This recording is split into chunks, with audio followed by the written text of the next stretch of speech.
আসসালামু আলাইকুম রহমতুল্লাহি অবরকাতু।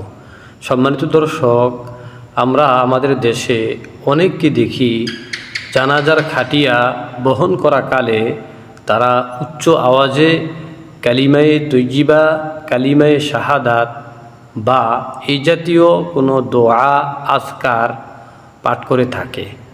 প্রশ্ন হলো, জানাজার খাটিয়া বহন করা কালে এভাবে উচ্চ আওয়াজে কালিমায়ে তৈয়িবা, কালিমায়ে শাহাদাত বা এই জাতীয় কোনো দোয়া আজকার পাঠ করার শরীয়ী বিধান কি?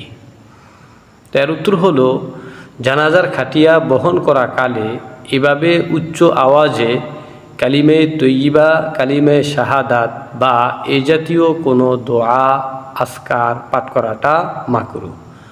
মুসান্নিফে আব্দুর রাজ্জাকের ৬,২৮২ নম্বর বর্ণনায় এবং মুসান্নিফে ইবনে আবি শাইবার ১১,৩৫৫ নম্বর বর্ণনায় এসেছে, হজরতে ইবনে জুরাইজ রহমতুল্লাহি আলাইহি বলেন, আন্না নবিয়্যা সাল্লাল্লাহু আলাইহি ওয়াসাল্লাম কানা ইযা তাবিআল জানাজাতা আকসারুস সুকুতা ও আকসার হাদিসা নাফসিহি। অর্থাৎ নবী করিম সাল্লাল্লাহু আলাইহি ওয়াসাল্লাম যখন কোনো জানাজার পিছনে চলতেন তখন তিনি অধিক পরিমাণে চুপ থাকতেন এবং চিন্তায় মগ্ন থাকতেন। তাছাড়া আবু দাউদের ৩,১৬৩ নম্বর বর্ণনায় এসেছে, হজরতে আবু হুরায়রা রাদিয়াল্লাহু তাআলা আনহু থেকে বর্ণিত, তিনি বলেন, নবী করিম সাল্লাল্লাহু আলাইহি ওয়াসাল্লাম ইরশাদ করেছেন, লা তুতবাউল জানাজাতু বিসাউতিন ওয়ালা নারিন।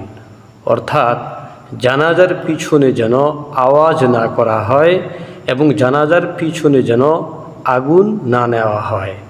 তাছাড়া সুনানে কুবরা, বাইহাকি এবং ইবনুল মুনজিরের আল আওসাতের এক বর্ণনা থেকে জানা যায়, সাহাবে কারাম রাদিয়াল্লাহু তাআলা আনহুম আজমাইনদের ব্যাপক আমল ছিল যে তারা যখন কোনো জানাজার পিছনে চলতেন তখন তারা নীরবতা পালন করতেন, আখিরাতমুখী ফিকিরে থাকতেন।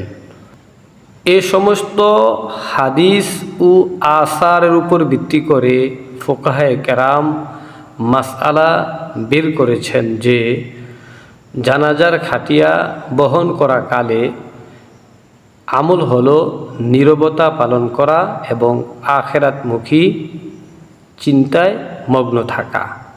কেউ যদি জিকির করতে চায় তবে তার জন্য উত্তম হলো নিম্ন সুরে জিকির করা, উচ্চ আওয়াজে জিকির না করা।